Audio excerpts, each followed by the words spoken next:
Hello, welcome to devlog 3. I thought I had the game figured out until I gave the demo to one of my friends.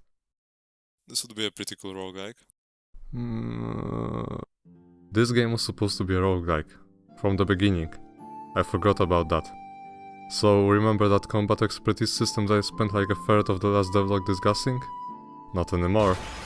The save system that I didn't show but spent like a week figuring out? To the bin it goes. It's a roguelike now, we don't need saving.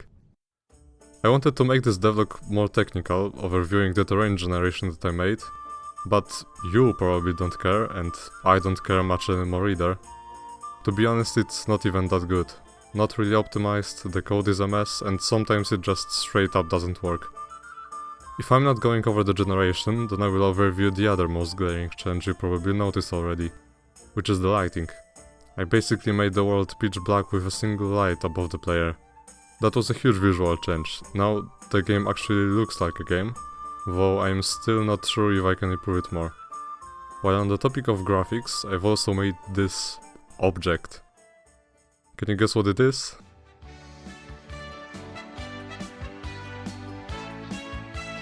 Yeah, probably need to change it a bit, eh?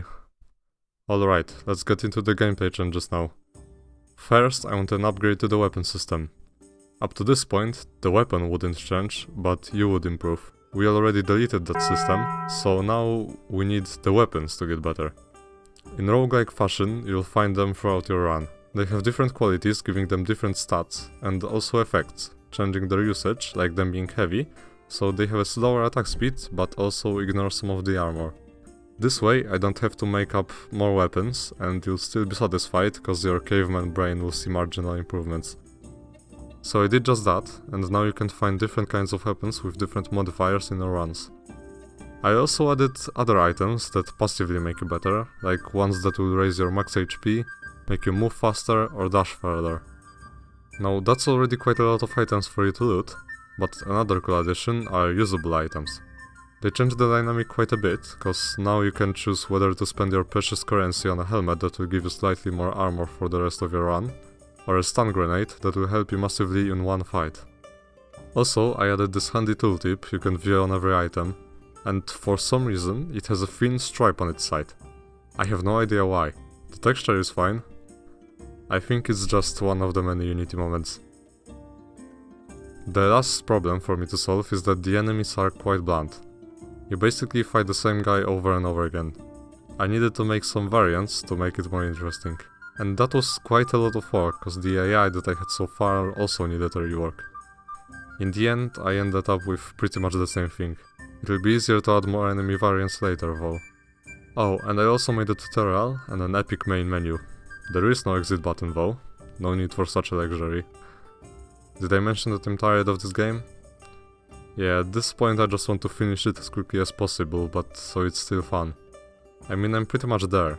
Functionally, the game is almost done. All that's left is making some more enemies and bosses. Still, I did scale down my expectations quite a bit. Like, I wanted to have a simple story, but now I don't really feel like implementing all the elements to make it work anymore. It wouldn't add much anyway, and probably would be quite bad. I can tell you that I planned it all to revolve around the shopkeeper. Here's a picture I drew of him. I know, revolutionary. It's more than 128 pixels wide. The lesson I've learned? You know those design documents that people say you should make? You should make one. Plan ahead, don't be stupid. On another note, I've started trying to make a soundtrack, and let me just say,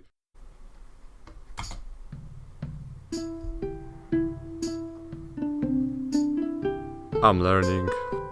Also, why do virtual instruments cost so much? For now I'm using what I can get for free, cause I can just pull out 300 euro like that.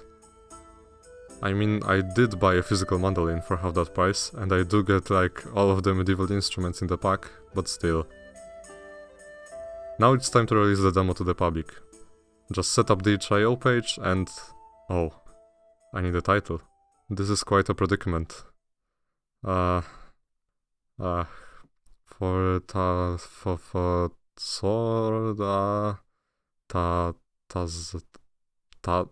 Tazax? Yeah. And it's out. play it if you want to. See you in like 2 months with a hopefully finished product.